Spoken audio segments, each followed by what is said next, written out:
আসসালামু আলাইকুম। সবাই কেমন আছেন?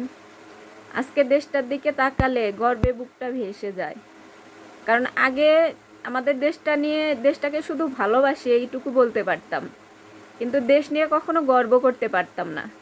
আর এখন আমাদের দেশটার দিকে তাকালে গর্বে বুকটা ভরে ওঠে।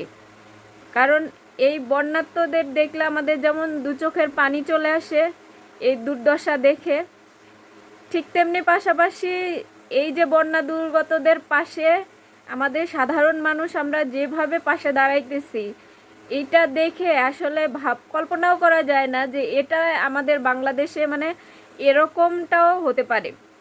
কারণ আমরা আগে থেকেই জানি বাংলাদেশ স্বজনপ্রীতির দেশ, সম্প্রীতির দেশ। একে অন্যকে হেল্প করি, একে অন্যর প্রতি সব সময় সহনশীল থাকি। সেই ক্ষেত্রে এইভাবে কখনোই প্রকাশ পায় নাই। আমরা দেখছি আমাদের আত্মীয় স্বজনের মধ্যে, পাড়া প্রতিবেশীর মধ্যে, গ্রাম অঞ্চলে গ্রামের মানুষদের প্রতি আমাদের যে ভালোবাসাটা ছিল, এখন সেটা শুধু গ্রাম পর্যায়ে, পাড়া প্রতি পর্যায়ে নেই, এটা পুরো বাংলাদেশে ছড়িয়ে পড়ছে। কারণ এটা মনে করেন যে এক জেলার মানুষ আরেক জেলাকে নিজের প্রতিবেশী, যেমন এক ঘরের মানুষ আরেক ঘরের মানুষকে যেভাবে আগলে রাখে, ঠিক তেমনিভাবে আমরা একে অপরের পাশে এমনভাবে দাঁড়াইতেছি। তো এই জিনিসটা আসলে ভাবতেই অনেক ভালো লাগে।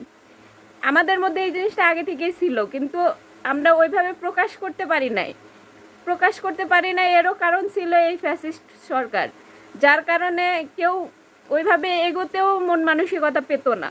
তো এখন আমরা যেভাবে ইনশাল্লাহ এগিয়ে যাইতেছি, ইনশাল্লাহ এই দুর্যোগ মোকাবেলা করতে পারবো আমরা অতি শীঘ্রই, এবং পরবর্তীতে আমাদের দেশটা অনেক সুন্দর হবে। এই যে মানুষের প্রতি মানুষের ভালোবাসা, আস্থা, এই জিনিসটা মানে দেখলেই নিজের কাছে নিজেকে ধরে রাখা যায় না। একদিকে তো অবশ্যই আমরা বন্যার্তদের মানে এই করুণ অবস্থা দেখে আমরা চোখের পানি ধরে রাখতে পারতেছি না। আমাদের আফসোস যে আমরা সবাই একসাথে কাজ করতে পারতেছি না, কারণ ওরকম দুর্গম এলাকাগুলোতে সবারই যাওয়া সম্ভব না, শুধু ট্রেনিং প্রাপ্ত লোকেরাই যাওয়া উচিত আমি মনে করি। কারণ ট্রেনিং ছাড়া মানুষ গিয়ে শুধু শুধু অন্যদের ঝামেলা বাড়িয়ে দেয়। তো যারা ট্রেনিং প্রাপ্ত আছেন, সংস্থার লোকজন আছেন, সেনাবাহিনীর লোকজন আছেন, সরকারি লোকজন আছেন, তারাই শুধু যান। বাকিরা আপনারা আপনাদের ত্রাণ বলেন, সহযোগিতা বলেন, সব কিছু উপজেলা পর্যায়ে যে উপজেলা কার্যালয় আছে, জেলা কার্যালয় আছে বা সেনাবাহিনীর ক্যাম্প আছে, সেগুলোতে গিয়ে তাদের সাথে কমিউনিকেশন করে তারপরে গিয়ে হেল্প করেন। তো আসলে গর্বের কথাই যে আমাদের বাংলাদেশটা এখন এমন এমন একটা একসুতোয় বেঁধে পড়েছে যে এইটা ভাঙার মতো ভারত কেন, কোনো দেশেরই শক্তি হবে না যে বাংলাদেশকে এত সহজে নিস্তেজ করে দিতে পারবে। তো ভারতবাসী আপনারা জেনে রাখুন যে বাংলাদেশে যে ঐক্য দেখতেছেন, যত বিপদ দিবেন তত ঐক্য বাড়বে। আপনাদের এগুলা সামান্য বিপদে আমরা ভয় পাই না।